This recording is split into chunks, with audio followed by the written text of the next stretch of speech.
Hey, what is going on, guys? Daddy Winter here. Another day, another grind. So, another game, no? Another intro na naman. Another intro serye. And another Hampas Lupa challenge, no? Dito lamang sa ating page. Same host, same page, and same as ever, no? Alright. So ngayon, re-review natin yung bagong game, no, na lalabas ngayon November 19. So let's check if it has NFT, no. Pwede bang pagkakitaan or is it NFT? Does it have a token, no? Or does it have automatic play, no? So let's check. So this is Ion 2. So one of the most awaited, no? One of the most awaited MMORPG dito sa ating era, no? Ngayong 2025, no? So sumikat, isa to sa mga sumikat, no, nung if I'm not mistaken, 90s, no, to 20s, early 20s, no. Kasabayan siya ng Run Online, Lineage, no? And yung mga mga kasabayan niya, Cabal, no? WoW, no? Yung mga MMO Legends yan, I'm pretty sure, no? Alam niyo tong game na to, yung Ion 1. So hanggang ngayon meron pa ring Ion 1, no? Imagine ilang taon na, no? Hanggang ngayon meron pa. So ayun, nagkaroon na siya ng sequel, which is yung Ion 2. Mas pinaganda yung graphics, no? Lahat in-improve. And there's the developers also boasting that there's not gonna be monetization that will affect progression, no. So that means everyone will grind, no, like the other days, no. So ayan, check natin kung meron ba siya talagang autoplay, no, automatic play. So tara. Okay. So, dito lamang yan, no? ion2.online tapos /en. So, sa November 16, ilalabas na siya, no? So, reviewin muna natin yung mga, classes, no? So, meron tayong Gladiator. Eto. Maganda yung hinaharap. Okay. Check. Okay. Templar. Parang ito yung tank, no, sa game. Tapos itong kanina broadsword, no. Tapos assassin, meron din tayo. Ranger, okay. Ang ganda rin ng inaharap, no. Ang laki ng bow. Aray ko. Okay, Chanter. Uy, teka lang, parang ito yung support. Safeguards life with a touch as radiant as light. Ay, teka lang, may cleric tapos may chanter, so dalawa yung support. I'm not sure, no? Sabi kasi dito, safeguards life with a touch as radiant as light, no? So we're not sure kung ano ba yung ibig sabihin nun. Maybe healer buffer siya, no? Tapos ito naman, cleric, so empowers allies through protective magic and sacred blessings. So parang sacred blessings parang heal din to, 'di ba? So yung protective magic parang ito yung mga defensive buffs, no? I'm pretty sure, no, meron din yung offensive buffs. So parang dalawa yung support, no, enchanter at saka yung cleric. Okay? Let's move on to our last two more classes. Sorcerer, of course, one of the top favorite, no, when it comes to grinding, no. So dahil sa kanyang capability for AoEs, no, and clear out monsters in fast paced manner, no.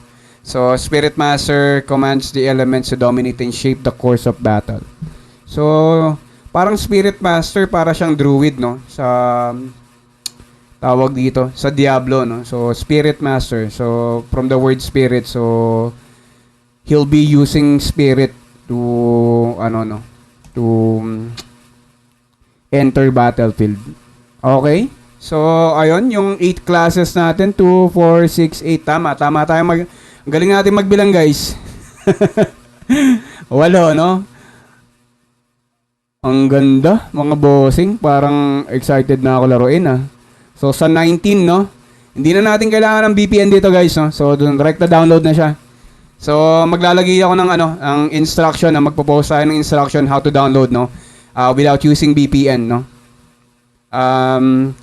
So far, yung mga makakapaglaro lang is for PC client, no? So, for mobile, hindi pa natin alam kasi kailangan niya ng Korean phone number, no? So, tignan natin kung paano, no? For mobile kasi ang alam ko, kailangan nating bumili ng Korean mobile phone number. Mobile number, no? Kasi magsasend yun ng OTP dun sa phone number para makapasok tayo sa game, no? So, tignan natin. So, ano din kasi tayo hampas lupa di ba? Kaya nga hampas lupa challenge So, let's stick to it, no? Tapos, uy, teka, ang ganda. Teka lang, bossing. Ang gaganda ng muka.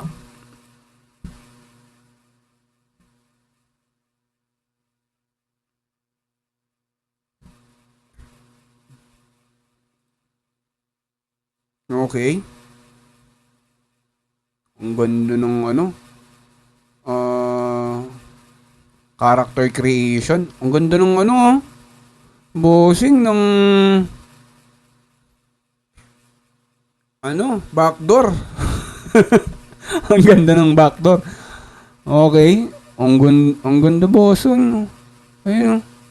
Diba nakikita niyo ba yan? Yung mga detalye na yan, no? So, they're really boasting this game, no? It's not gonna be pay to win battle, no? So, the more you grind, the more you'll progress in the game, no? So, yun siya. So, lamang na lamang dito yung mga maraming time, no? So, for us na konti yung time natin, no? Sa paglalaro, no? Dahil nga may trabaho tayo, alipin tayo ng salapi, no? So, anyway, chill gaming lang naman tayo, no? Hindi natin kailangan magmadali, no? When it comes to, Okay. How to play Ion 2 Taiwan. Teka lang, tingnan natin yung trailer. Hindi pa natin napanood,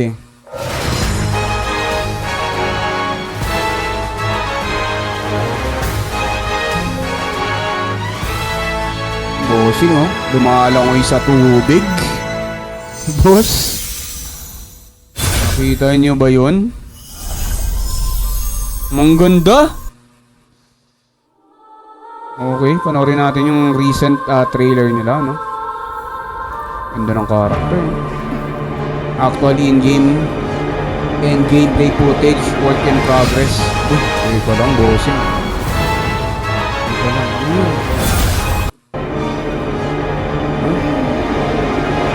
Ganda ng dulog.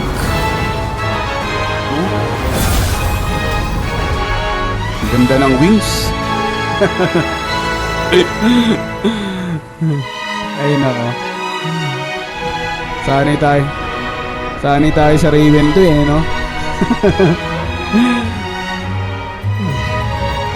Aray ko.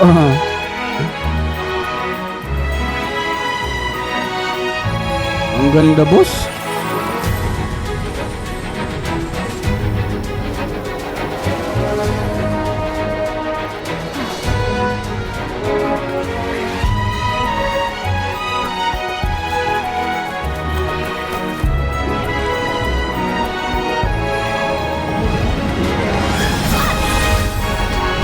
Ang ganda.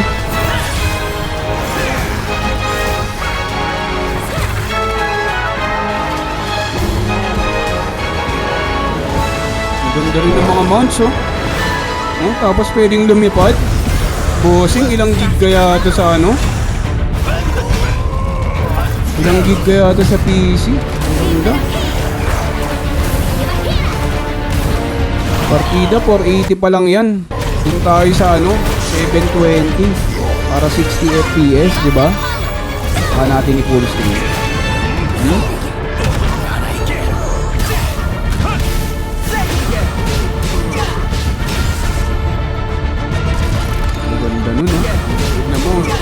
naman, bossing. Alam mo naman kung paano yung ginawa niya dun. Diba? Nag-circle siya dun. Nag-iikot-ikot siya dun habang umaatake, diba? Ganun kabangis yung ano, yung mage, no?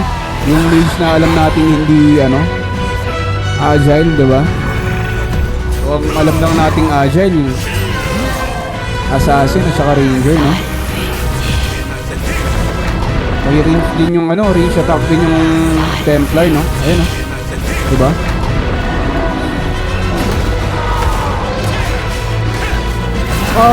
Ano siya, real-time battle talaga, oh. May mga indication, you need to dodge, no? Para siyang mala Elden Ring, no? At the same time, MMORPG siya, no?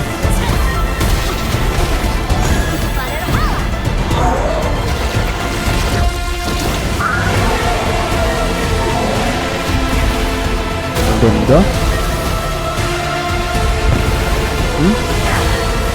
Solid yung effects, no?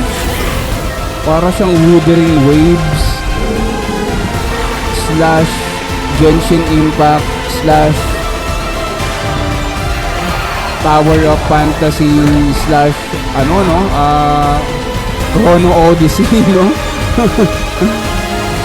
Actually, may ano rin siya, similarity din sa bagong game din, no? Korean MMO din, no? Architect, no? Land of Exile. Ang ganda. Bossing, saan ka nakakita ng ganong katinding ano? Ganong katinding trailer. So, tignan na natin, no?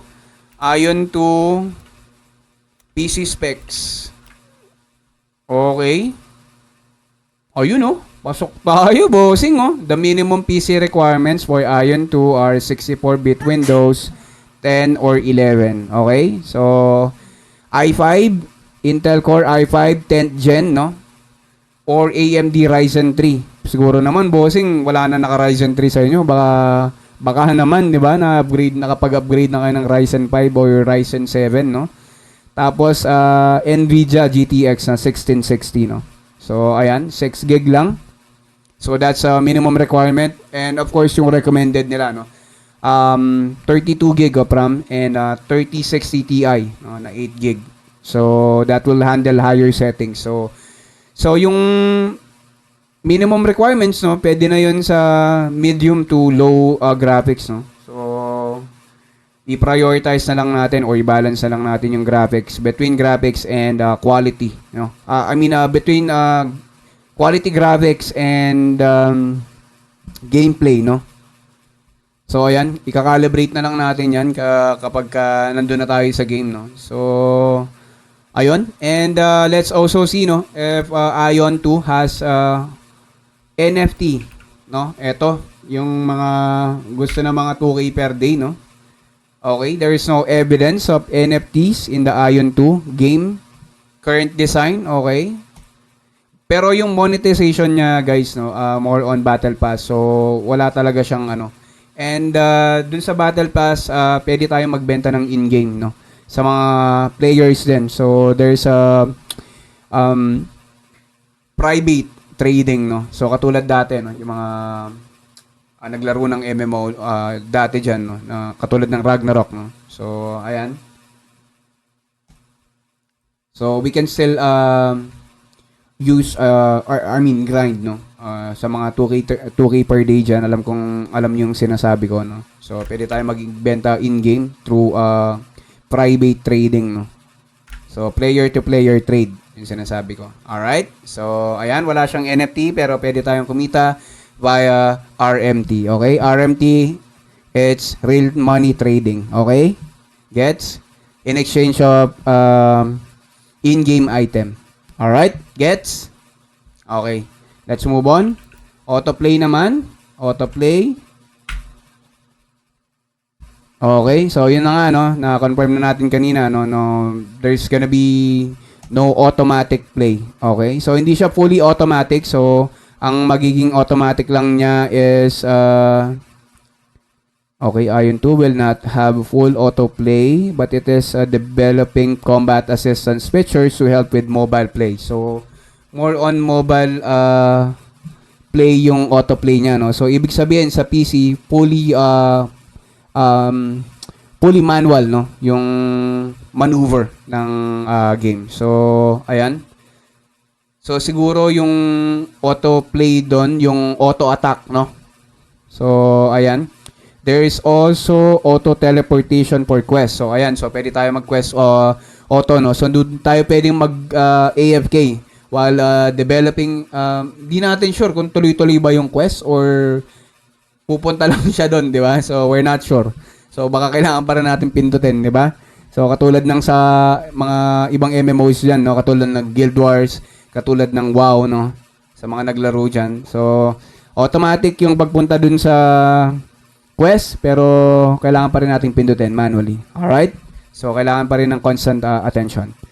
So, ayan, while developers are working on this partial automation to make the mobile experience more accessible, the intention is that players will still be in control, especially for challenging content like PvP. Oh, okay. Okay, parang maganda yung assassin dito, boss, ha. Parang sinasuggest na nila, no, na it will be PvP centric, no? Okay, no full autoplay. There is no traditional full auto battle system that will play the game for you completely. Okay. Alright, na-confirm na natin. Wala, ah. Wala. Kaya wala na magtatanong. Alright? Auto-teleport. The game will have an option for auto-teleportation to assist with questing. Okay, so dun lang. Combat assistance. Okay. Inulit ko, this is only for mobile. Alright? So, for PC, it will be manual maneuver. Okay. The game is incorporating features to assist players, particularly for the mobile version, to make it more accessible. Okay? Dahil nga wala, no, wala silang yung maliit na screen pagkakasya lang lahat doon ng features, no. So tap lang. Unlike for keyboards and mouse, no. We have full control. So player control, the goal is still require player input for the most challenging parts of the game, such as serious PvE and PvP. Okay? So, parang gusto natin mag-focus sa PvP, ah. Parang mapapalaban tayo doon. Parang gusto natin mag-assassin, no? Or gladiator, no? But let's see, no? Let's see kung ano ba yung dahil nga hindi tayo 'di ba? Hindi tayo nagta-top up, no? So, and we also don't have time to grind, no? 24/7. For sure, maraming magre-rent ng pilot diyan, no? Kaya ayun, so kita-kita tayo. So sa 16 pwede na tong i-download. So using NCSoft. So yung developer pala natin, NCSoft, same developer ng Lineage 2M. Alright, so hanggang doon na lang muna. Maraming salamat. So kita-kita tayo sa November 19, no? Hindi pa natin alam, pero pwede kayong pumasok sa Discord. Pindutin niyo lang 'to, no? Ito yung Discord. I wish I could show it to you guys, pero wala. Hindi natin siya may papakita. Okay. So, yung entire screen na yung yung screen na natin, buong screen na natin naka-show. So, wala. Ayaw na natin mag-switch. Okay. So, pindutin nyo na lang tong Ion2. So, puntahan nyo na lang yung website nila, ion2.online/en. Okay? So, yan. Kita-kita tayo, guys. Outro na muna tayo. And I hope you guys have a good one, and see you on the next one.